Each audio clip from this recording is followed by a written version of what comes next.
parents, my name is Diana Peterson. I am your student's 7th grade ELA teacher, and I just wanted to go over a few things for you that will help them remotely and to understand what we have been working on.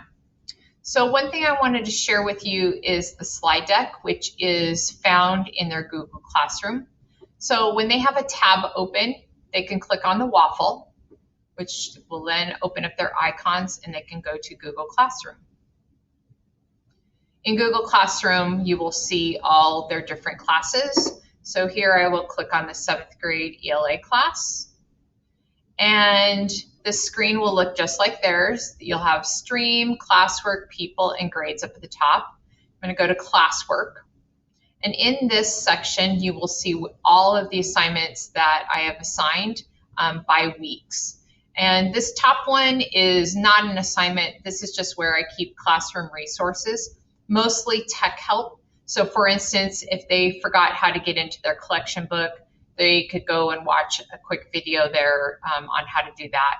If they've forgotten how to do split screen, same thing. There's a little quick video on tech help on how to do that. Then you can see below that I have everything categorized by weeks. So everything for assignments for the week of October 5th through the 9th is in this entire section. The very first thing at the top of each week is the slide deck. When you open up the slide deck, there are 2 slides. The first slide is always what we're learning for the week. And then the second slide is the actual to-do list. So you can see it's broken down by activities and what day everything is due. I would also recommend that if your student is struggling with organization, that they use their planner that they have, and that will help them take that information that's in their slide deck and they can write it down in their planner. And this way they can kind of see visually for each class period what they need to do. I know most teachers have some kind of slide deck or some kind of list of what they need to do for the week. Okay, and the next thing I wanted to talk to you about is the actual assignments. So when you go to assignments, in most cases, if there is something that is what we consider to be new learning, or something that's just difficult to explain through instructions, there will always be a video. And one of the things that I'm noticing is that sometimes the students aren't watching the video, they just jump right to the assignment, and then they really don't know what they need to do. In a lot of these videos, I am modeling for them what they need to do. So for instance, this assignment, I am modeling how you do this characterization for I'm doing Sully while they actually work on another character, which is Scoot. So if they can watch the video, they can be working on the assignment as I'm going through. So the videos are really, really important for them to gain their new information and to make sure that they are understanding all of the components of the assignment. When students turn in late work, if they do turn in late work, they have 2 options on how to get that information to me. So for instance, if they are turning in this assignment, characterization for Scoot, and let's say they turned it in on October 8th, which is late, they could either email me and let me know that they've turned in that assignment late, or if they want to let me know in Google Meets, I see them twice a week in Google Meets, they could share that information with me at Google Meets. Either way works fine, but it's important that they reach out to me to tell me when they have something that they're turning in late, because I only look at the current work for each day unless someone asks me to go back and look at something for late work.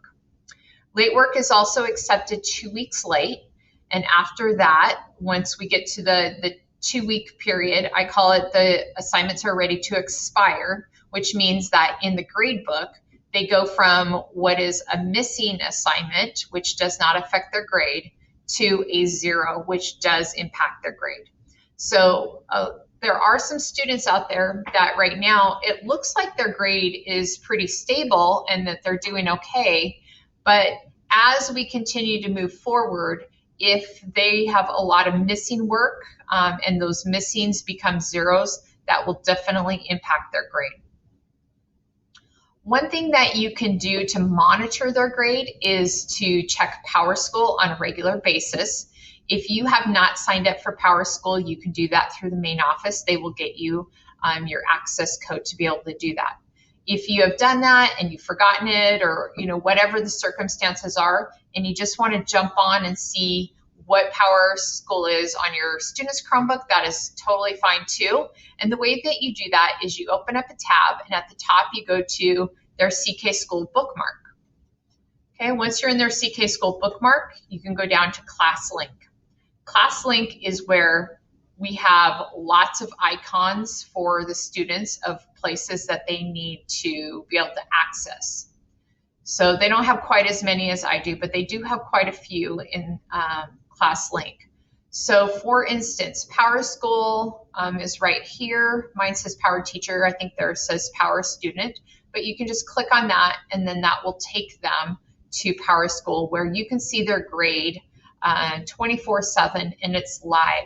So anytime I input a score into the grade book, it automatically updates the assignment. I would not use Google Classroom as a way to be monitoring assignments. I would go more with the PowerSchool. That is more accurate than the Google Classroom, because sometimes students will turn in something and maybe it's not completed, and on your end it says it's complete, it's been turned in, but on my end it might be one of those assignments that's still holding because they need to finish something up on it. And so then I'll actually go into the grade book and I'll put that assignment's missing. But like I said, in Classroom it'll look like it's turned in when it's really not. There's also an icon called Holt McDougall, which is how they access their collection book. And then there's other things on here, like they can get to Google Classroom through here, their Drive, etc. So Classlink is an important place to be able to find all the icons that they need to be able to navigate. The last thing I want to talk to you about is what have we been doing? So the first few weeks of school, we spent a lot of time working on tech type skills, which is what they need to be able to navigate in this remote learning. And then from there, we moved to what students might refer to you as CERF, and it's CERF, and it's just a way to answer short answer questions, and it stands for claim, evidence, reason, final thought. And that'll be a skill that we continue to work on throughout the year. And then the last piece that we've been working on is plot map. So we read a story which was called Rogue Wave, and then we are breaking down all the components of the story plot map.